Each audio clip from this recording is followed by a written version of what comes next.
Record di bawah.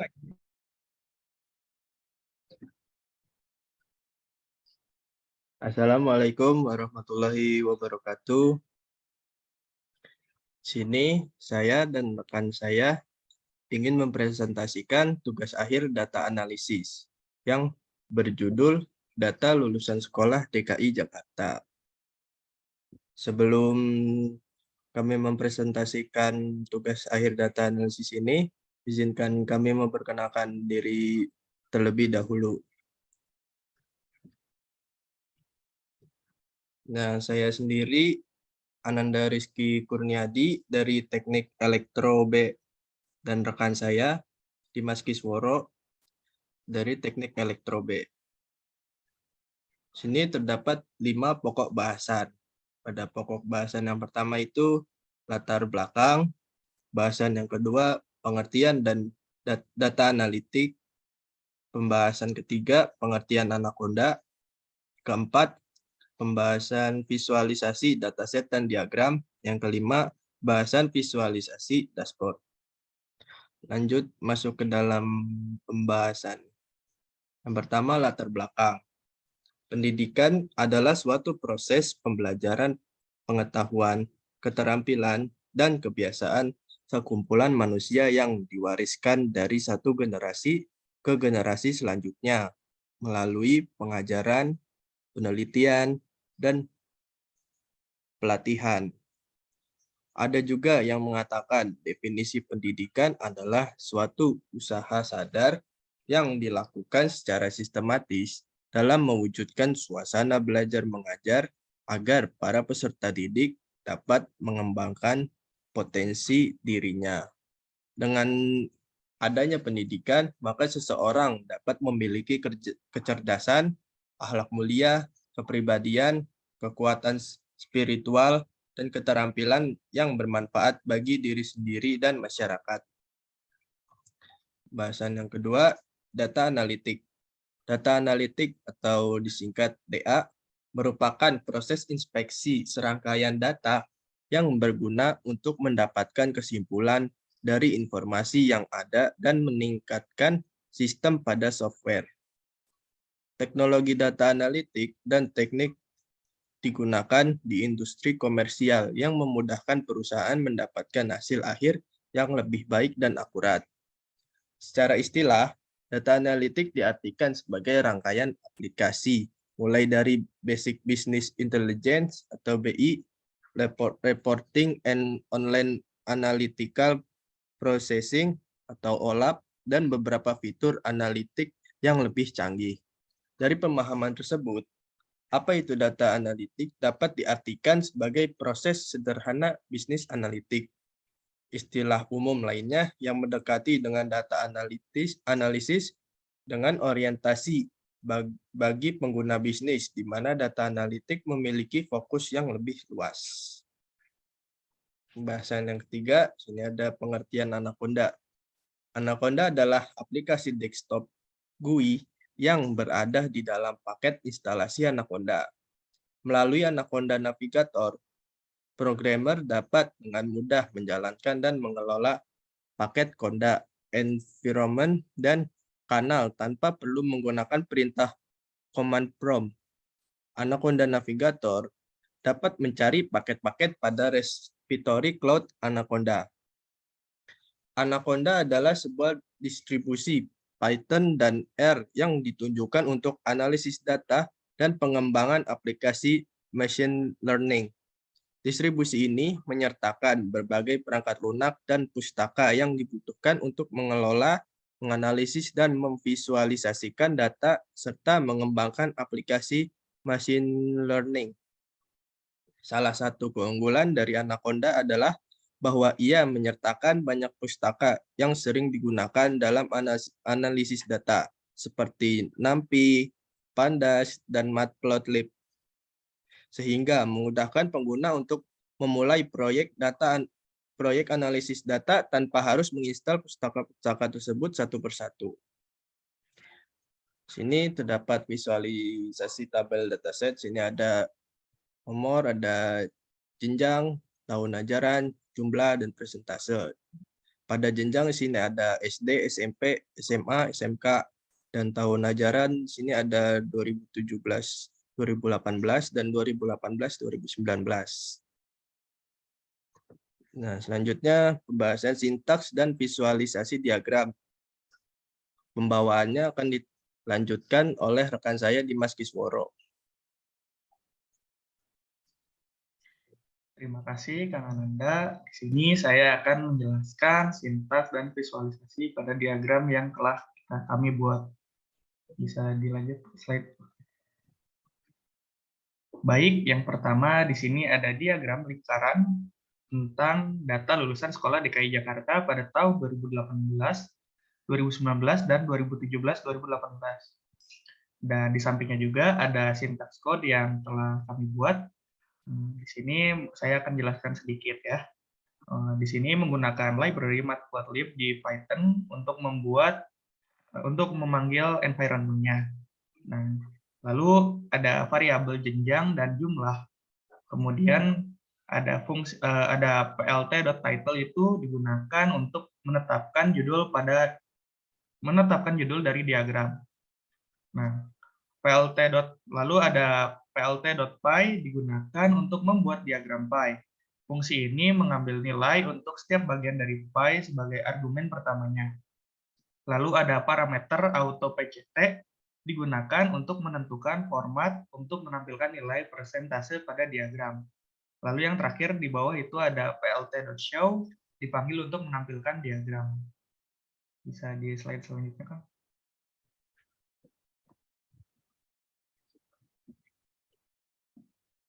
Berikutnya di sini ada diagram garis.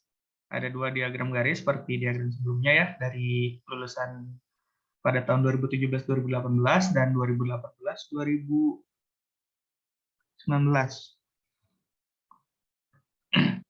Nah, di sini juga saya akan menjelaskan sedikit ya. Pada baris pertama, library matplotlib.pilot itu diimport dan disebut dengan alias plt. Kemudian di bawahnya juga ada data lulusan siswa pada tahun 2017-2018 yang terdiri dari jenjang SD, SMP, SMA, dan SMK, dan jumlah lulusan pada masing-masing jenjang. Lalu pada baris keempat, judul grafik ditambahkan dengan perintah plt.title dengan kurung buka kurung tutup.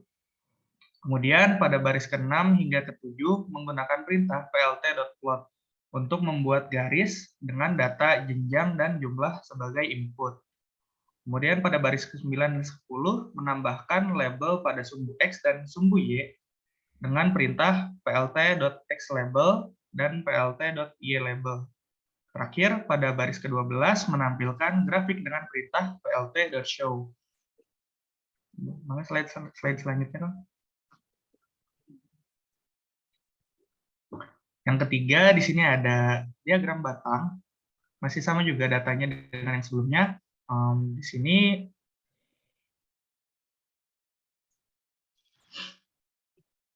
pada baris pertama, matplotlib.pilot dibawa ke dalam program dengan menggunakan perintah import dengan alias plt juga seperti sebelumnya.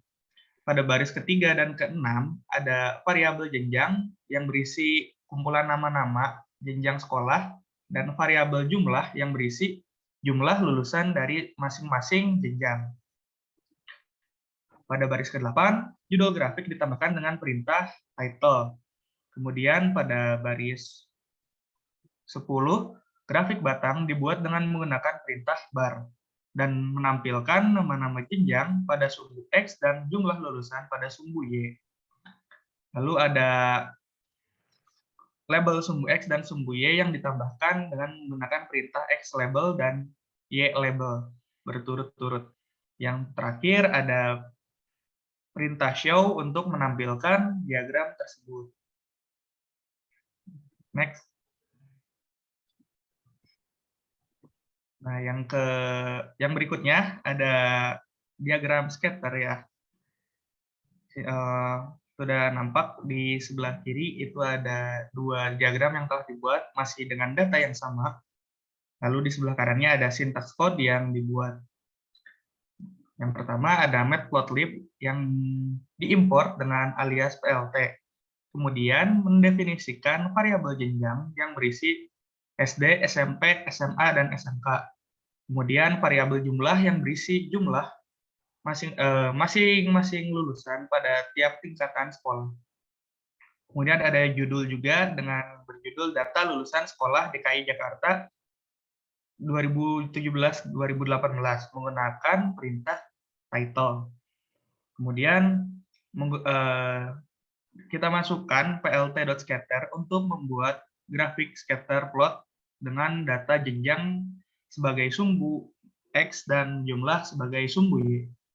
Kemudian label jenjang ditambahkan dengan menggunakan perintah plt.xlabel dan jumlah lulusan menggunakan plt ylabel. Yang terakhir ada plt.show untuk menampilkan grafik. Next. Nah, yang ini merupakan heat map data lulusan sekolah DKI Jakarta. Terdapat variabel data untuk yang berisi list berisi 4 angka, yaitu seperti yang ada di gambar ya, 133562, 120654, 50385, dan 63863. Itu merupakan data jumlah lulusan siswa yang ada tiap jenjang pada sekolah di DKI Jakarta. Kemudian plot heatmap itu dibuat dengan perintah plt.imshow dalam kurung data. Setelah itu judul dibuat dengan plt.title ya. Kemudian label sumbu X ditambahkan dengan perintah xlabel dan label sumbu Y ditambahkan dengan perintah ylabel. Kemudian di bawahnya ada plt.xtix range 4 SD, SMP, SMA, SMK itu digunakan untuk menambahkan label pada sumbu X dengan nilai SD, SMP, SMA, dan SMK. Perintah plt.ystix menghilangkan label pada sumbu Y. Terakhir perintah plt.show untuk menampilkan gambar heatmap.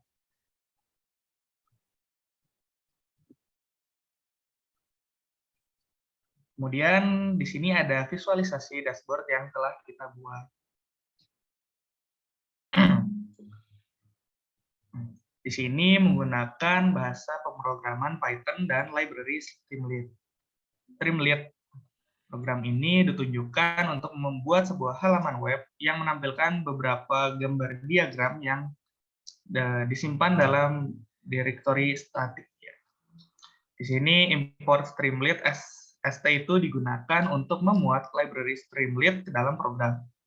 Kemudian diinisialisasi sebuah variabel title yang berisi teks yang akan digunakan sebagai judul dari halaman web.